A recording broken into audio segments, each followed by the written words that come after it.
하나로 1억 넘을 거야. 이거 갖고 가든지 아니면 너희들을 그냥 확 죽여버릴까? 가져가 이 새끼야. 大哥，登记时间到了。 Halo semuanya, selamat datang di Celengan Film. Masih bertema tentang nipu-nipu cantik. Di video kali ini, Mimin mau cerita tentang satu film yang fresh banget. Film ini rilis di tahun 2024. Judulnya adalah Citizen of Kind. Film ini berdasarkan kisah nyata tentang seorang emak-emak yang mampu mengungkapkan kejahatan sindikat penipuan via telepon. Ya, kayaknya memang benar ya, ibu-ibu adalah ras terkuat di bumi. Karena sekali dia jengkel dan kepo, penyelidikannya mampu mengalahkan detektif-detektif profesional sekalipun. Seperti apa kisah serunya? Jadi, gini ceritanya. Seorang janda ini bernama Kim Do-hee. Bu Kim ini adalah seorang ibu dengan 2 anak yang bekerja sebagai tukang laundry untuk memenuhi kebutuhan keluarga. Namun suatu hari, dia mengalami musibah kebakaran dan harus kehilangan tempat tinggalnya. Di saat dilema seperti itu, dia mencari bantuan dengan pengajuan pinjaman demi bisa bertahan hidup. Di saat itulah Bu Kim menerima telepon yang mengaku sebagai pihak bank. Mereka mengatakan bisa membantu mencairkan pinjaman yang Bu Kim ajukan. Bu Kim merasa bahwa ini adalah kesempatan besar untuk memperbaiki hidupnya. Jadi, dia pun mengikuti instruksi tersebut dan langsung menuju ke bank. 고객님은 2천까지 가능하시거든요. 나도 대출 돼요? Namun, inilah awal mula masalah besar terjadi. Tanpa dia sadari, Bu Kim justru telah terjerat dalam sebuah skema penipuan yang dirancang oleh para mafia telepon yang sangat cerdik. Bu Kim tentu sangat cemas, hingga membuatnya terburu-buru menuju ke bank. Begitu sampai di sana, dia pun berbicara dengan petugas. Dia terkejut mendengar informasi yang mengejutkan. Tidak ada manajer bank bernama Son Jin-yong. Dan yang lebih mencengangkan lagi, pihak bank tidak pernah meminta nasabah untuk mentransfer uang sebelum pinjaman itu dicairkan. 남자 손진영 뭐 ARS 한 줄 알아요? 돈 보내셨어요? 네, 보냈죠. 절대 돈 달라고 요구 안 해요. Saat itulah Bu Kim sadar bahwa dia telah menjadi korban penipuan. Perasaan hancur dan tak berdaya pun langsung menghampirinya. Namun, Bu Kim tidak membiarkan dirinya terpuruk begitu saja. 괜찮으세요? 개새끼 어떻게 잡아요? Dia segera pergi ke kantor polisi untuk melaporkan kejadian itu. Di sana, seorang detektif bernama Park mulai menyelidiki kasus ini. Detektif Park tampak terkejut mengetahui bahwa Bu Kim sudah melakukan transfer uang sebanyak 8 kali dalam 1 hari. Dan jika ditotal, itu mencapai $32.000. Park sempat meragukan keputusan Kim dan terkesan meremehkannya. Kok bisa-bisanya ibu satu ini dengan polos mengikuti instruksi si penipu?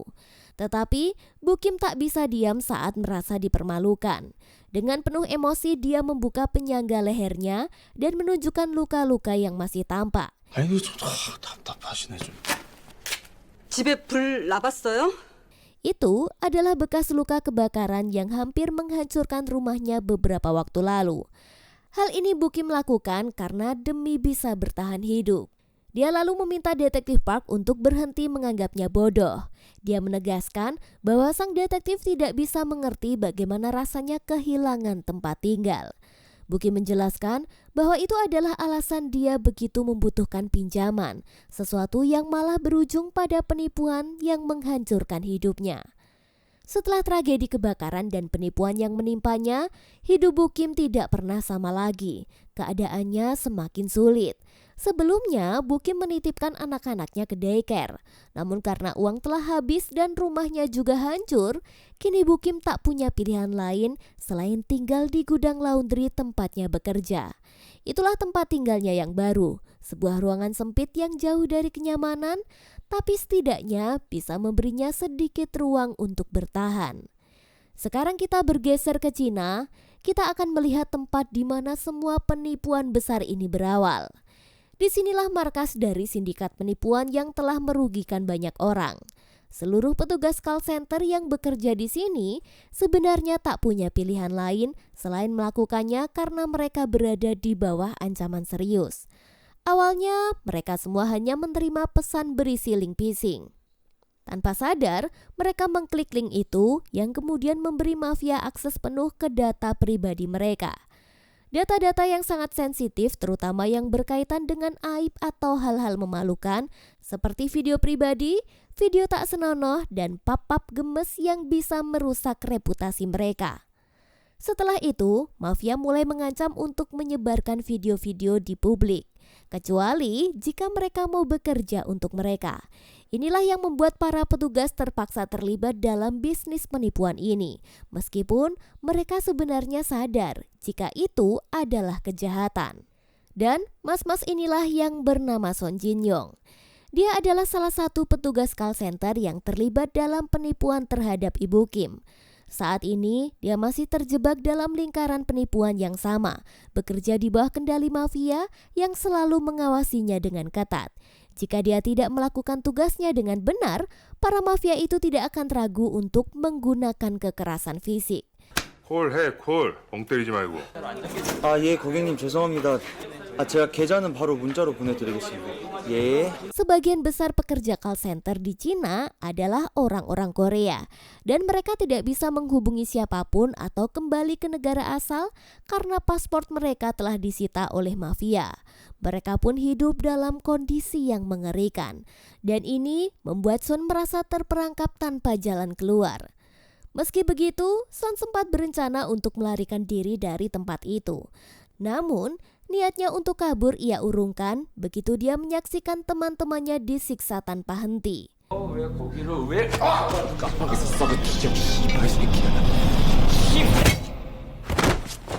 Melihat langsung kekerasan yang begitu brutal membuatnya sadar bahwa melarikan diri bukanlah pilihan yang mudah, malah bisa berakhir dengan hilangnya nyawa. Sebelum kembali ke tempat kerjanya, Son sempat melintas dan melihat sebuah gedung yang cukup mencuri perhatian. Gedung itu bernama Sanhelo. Sementara itu, di Korea, tempat Ibu Kim bekerja, dia memiliki dua teman dekat yang bernama Sokja dan yang satunya lagi berasal dari Cina bernama Bong Lim. Suatu hari, Ibu Kim mendapatkan telepon dari seorang detektif yang memberitahukan bahwa pihak kepolisian sudah membekukan rekening para pelaku penipuan. Namun sayangnya, uang yang ada di dalamnya sudah ditarik dan tidak bisa dikembalikan kepada Ibu Kim. Detektif itu kemudian mengakhiri pembicaraan dengan mengatakan bahwa kasusnya telah ditutup. Dia juga meminta Ibu Kim untuk ikhlas saja serta menjadikannya pelajaran hidup. Meskipun demikian, Ibu Kim merasa belum puas. Dia memutuskan untuk tetap menemui detektif di kantornya. Saat Ibu Kim tengah dalam perjalanan menuju kantor polisi, tiba-tiba ponselnya berbunyi. Ternyata Son menghubunginya lagi. Merasa kesal dan dikhianati, Ibu Kim langsung marah besar. Ngertilah ya kalau emak-emak sudah marah, dia meluapkan semua emosinya kepada Son Jin Yong. 야, 이 개새끼야! 일단 진정하시고 내 말 좀 들어보세요. 이번엔 진짜예요. Namun kali ini, Son tidak berniat melanjutkan penipuan seperti sebelumnya. Dia malah ingin menawarkan diri sebagai informan untuk membantu Ibu Kim dan polisi Korea dalam mengungkap jaringan penipuan yang beroperasi di Cina. Di sini, Bu Kim jadi bingung dan ragu. Apakah benar yang dikatakan oleh Son Jin Yong ini? Lalu dia bertanya, kenapa saya? Kenapa harus saya yang dipilih? Son pun menjawab dengan singkat namun jelas. Dia menjelaskan bahwa Ibu Kim adalah korban paling gercep dan tanpa babi bu langsung transfer uang. 진짜 진짜라고 치고 근데 왜 하필 나야? 김덕희 씨가 제일 빨랐어요. 돈 보내는 게. Kecepatan Ibu Kim itulah yang membuat Son yakin bahwa dia bisa dipercaya untuk membantu mengungkapkan kejahatan besar ini. Ibu Kim kemudian meminta Son untuk menghubunginya kembali dalam waktu 5 menit. Dia berencana menghubungi pihak kepolisian dan memberitahu mereka bahwa Son siap memberikan info penting yang bisa membantu mengungkap jaringan penipuan.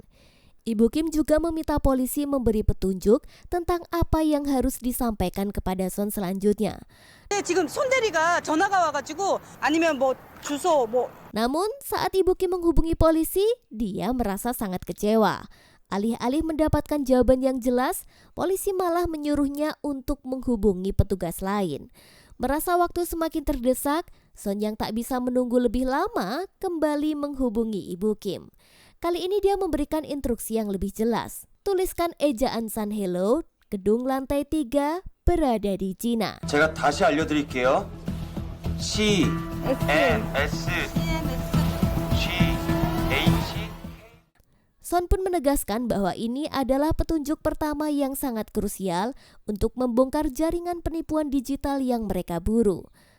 Meski masih ragu, Ibu Kim segera menuliskan kata itu dan melaporkannya ke polisi. Sayangnya, kantor polisi juga dipenuhi warga yang sedang melaporkan permasalahannya. Setelah berhasil punya kesempatan berbicara dengan Detektif Park, dia memberikan kode penipuan telepon yang baru saja dia dapatkan. Ibu Kim menjelaskan bahwa kode yang diberikan oleh Son ketika diterjemahkan dalam bahasa Korea mengarah ke sebuah lokasi di dekat gedung San Helo Cina. Namun, Detektif Park hanya menganggap itu sebagai candaan dan menanggapinya dengan acuh tak acuh. Dia menegaskan bahwa dia membutuhkan informasi yang lebih jelas dan bukti konkret sebelum bisa menyelidikinya. Mode emak-emak Bu Kim pun muncul, dia marah dan protes. Apa gunanya seorang detektif kalau harus menunggu data-data yang lengkap? 무슨 항상 이렇게 날로 먹으려고 그래요? 아니 아까 저 사무실 못 봤어요? Namun alih-alih mendapatkan perhatian, kata-katanya justru diabaikan. Karena kecewa dengan kinerja kepolisian yang buruk, Bu Kim akhirnya memutuskan untuk mengambil tindakan sendiri dengan menangkap para mafia ini. Langkah pertama yang dia lakukan adalah mencari gedung bernama San Helo. Namun, masalahnya adalah ada 72 gedung dengan nama yang sama, dan itu membuat pencarian jadi semakin rumit. Tidak mau menyerah, Ibu Kim mulai menebarkan brosur dan selebaran. Dia berharap bisa menemukan lebih banyak korban yang pernah ditipu oleh panggilan suara seperti yang dia alami. Dengan cara ini, dia bisa dapat info lebih banyak soal markas para penipu ini berada. Di tengah usahanya, Son kembali menghubungi Ibu Kim sambil berharap bisa diselamatkan. Sayangnya, Bu Kim mengabarkan jika dia akan menyelidiki sendirian karena polisi telah menutup kasus ini. 그러니까 박형사를 못 믿겠으면은 날 믿어, 날. Namun dia minta clue lagi, di mana lokasi mereka berada. Son lalu bilang, ciri-cirinya kantor mereka ada mesin konveksinya. 내가 안 뒤졌겠어? 여기 미싱. 다른 건 없는데. Setelah menutup telepon, dia dihampiri rekannya yang mengabarkan jika kedua anak Ibu Kim diambil oleh Dinsos karena ternyata ada seorang pekerja pabrik yang melaporkan bahwa anak-anak Bu Kim hidup dalam kondisi yang buruk dan tidak mendapatkan pendidikan yang layak. Kabar ini pun semakin memperburuk keadaan Ibu Kim, yang kini merasa semakin tertekan dan harus berjuang sendirian menghadapi berbagai masalah yang bertubi-tubi. Karena masalah yang terus menumpuk, Ibu Kim dan kedua sahabatnya akhirnya memutuskan untuk mengambil cuti sementara. Mereka merencanakan perjalanan ke Cina untuk mencari para penipu itu dan menagih hak-haknya. Nantinya Bong Lim akan menjadi penerjemah mereka dan dibantu akan tinggal di rumah adiknya sementara. Adik Bong Lim juga bersedia membantu menemukan gedung San Helo yang diyakini menjadi tempat para pengrajin mesin jahit yang terlibat dalam jaringan penipuan. Setibanya di Cina, adik Bong Lim yang bernama Ai Lim menjemput mereka di bandara. Setelah menempuh perjalanan yang cukup panjang, akhirnya mereka sampai ke lokasi gedung yang dia curigai. Bong Lim dan Ibu Kim memutuskan untuk masuk ke dalam gedung dan pura-pura menawari kain. Sementara Ai Lim dan Sokja tetap menunggu di mobil sambil memotret sekitarnya. Di sisi lain, Son dan para petugas call center sedang menikmati makan malam bersama. Tiba-tiba, salah satu rekannya yang sudah lama kecanduan obat-obatan dipukuli oleh rekan-rekannya. Melihat itu, Son berusaha membelanya, namun dia malah ikutan dihukum dalam satu ruangan yang mirip dengan penjara. Di tengah keputusasaannya, Son tak sengaja mendengar senior yang butuh pengawas karyawan baru. Dia tak mau menyanyiakan kesempatan ini dan menawarkan diri sambil menyodorkan uang sogokan. Senior itu pun setuju. Kini Son naik jabatan dan dibebaskan untuk menggunakan HP. Meskipun terbatas internet, tapi diam-diam dia memotret semua kejahatan ini untuk dijadikan bukti. Setelah itu, dengan hati-hati Son masuk ke ruangan manajer. Dia menggunakan komputer di sana untuk mengirimkan foto-foto bukti dan dokumen yang dia kumpulkan kepada pihak kepolisian Korea. Awalnya aksi ini hampir ketahuan penjaga, tapi rekannya ikut membantu mengulur waktu.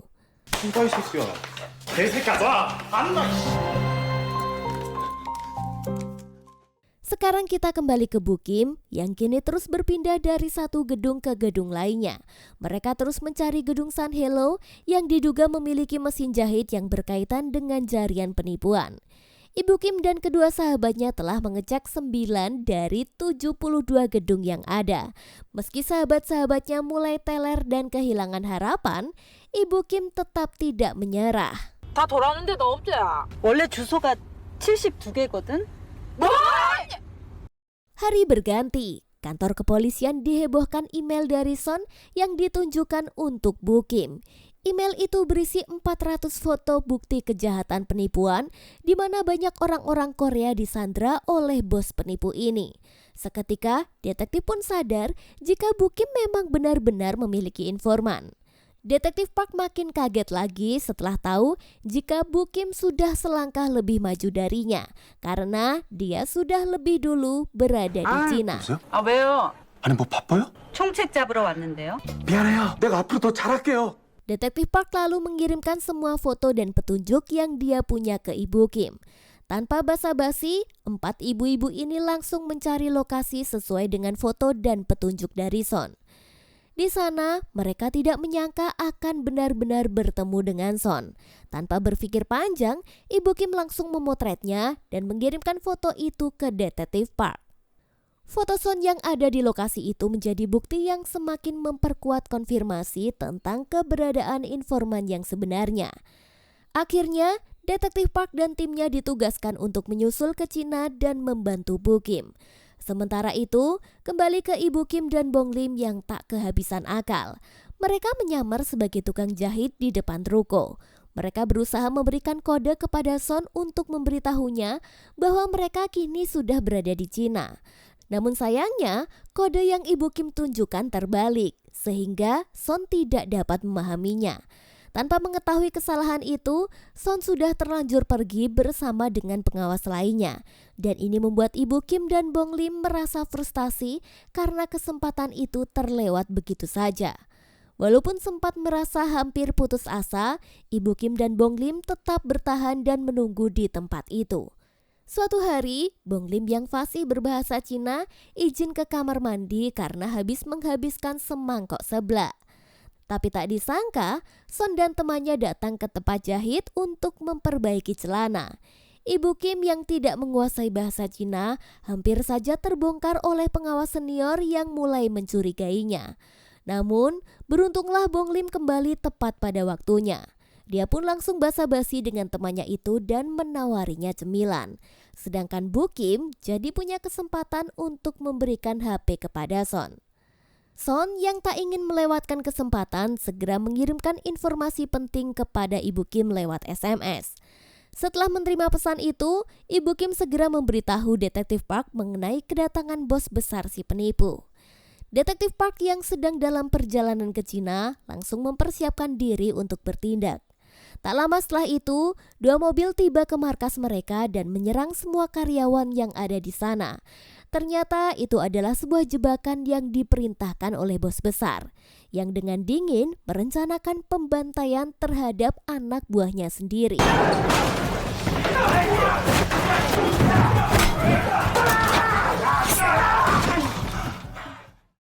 Jadi, info tentang polisi Cina yang akan menggeledah markas mereka telah sampai ke telinga bos besar. Untuk menghindari kecurigaan, dia memutuskan untuk menghabisi semua karyawan di tempat itu. Dengan cara inilah, dia berharap polisi akan menganggap kejadian ini sebagai perkelahian antar sesama bandar narkoboy. Sayangnya, nasib Son tidak baik-baik saja. Dia malah tertusuk di bagian perutnya. Dari kejauhan, 4 emak-emak ini terus memantau gedung itu. Tiba-tiba, dia melihat bos besar keluar dari mobilnya dan memindahkan beberapa laptop serta PC. Segeralah Bukim melaporkan perkembangan itu ke Detektif Park.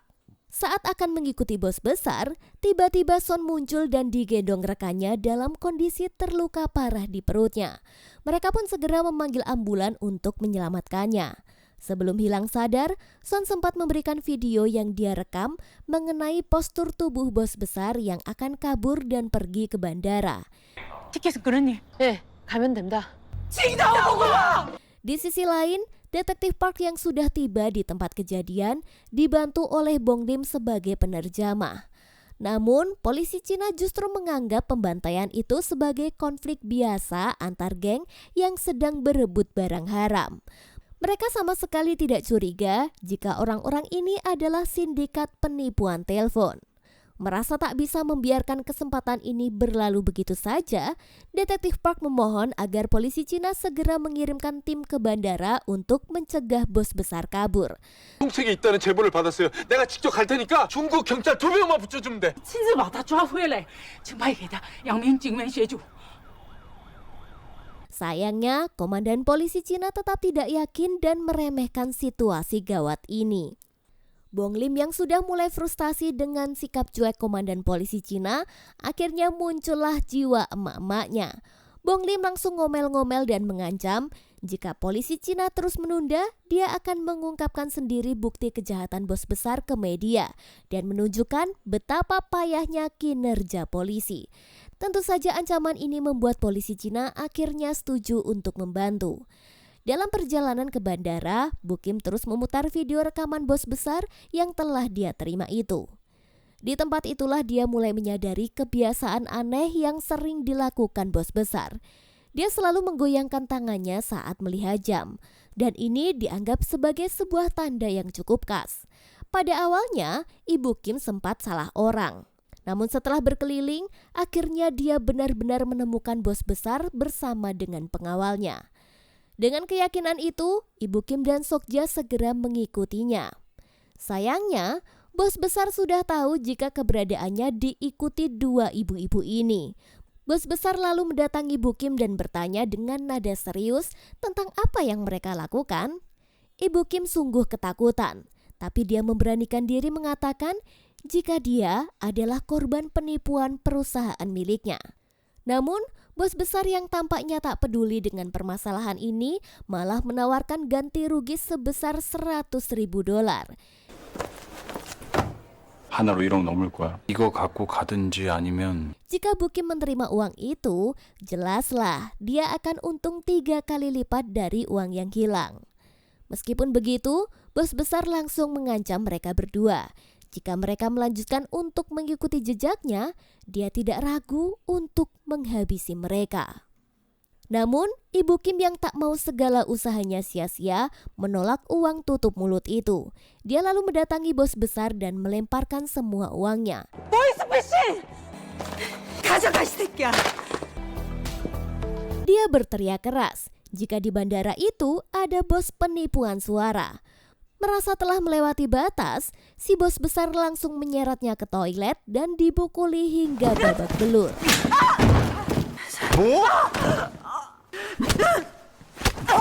손에 묻었잖아.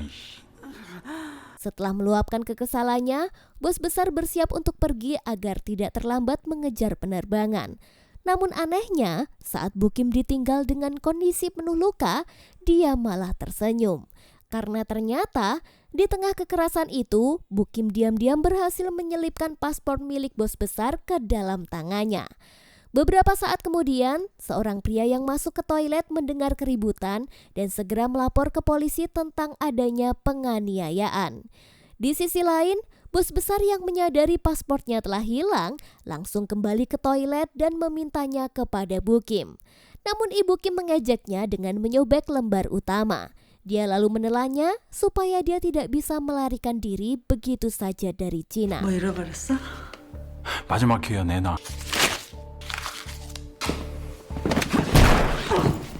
Beruntung, Sokja dan Ailim yang tetap siaga segera melaporkan kejadian itu kepada petugas bandara. Polisi yang datang dengan cepat langsung dibantu oleh detektif Park. Hasilnya, bos besar akhirnya berhasil ditangkap dan dijebloskan ke penjara. Di akhir film, Son menceritakan semua kejahatan yang dilakukan oleh sindikat penipuan ini. Sementara itu, seorang pengacara yang mewakili bos besar mendatangi Ibu Kim untuk mencoba membujuk untuk mencabut tuntutannya. Meskipun menawarkan uang sebesar $300.000, Ibu Kim tetap teguh pada pendiriannya dan menolak untuk mencabut tuntutan. Selain itu, tujuan utamanya telah berhasil, yaitu mengambil kedua anaknya dari dinas sosial. Meskipun perjuangannya sangat berat dan penuh liku-liku, namun kekuatan emak-emak mampu mengalahkan seorang bos besar mafia terbesar. Ya, begitulah film yang diangkat dari kisah nyata ini. So, jika ada yang suka telepon-telepon buat nawarin pinjaman, jangan mudah percaya. Salam hangat dari Mimin, sampai jumpa di video berikutnya.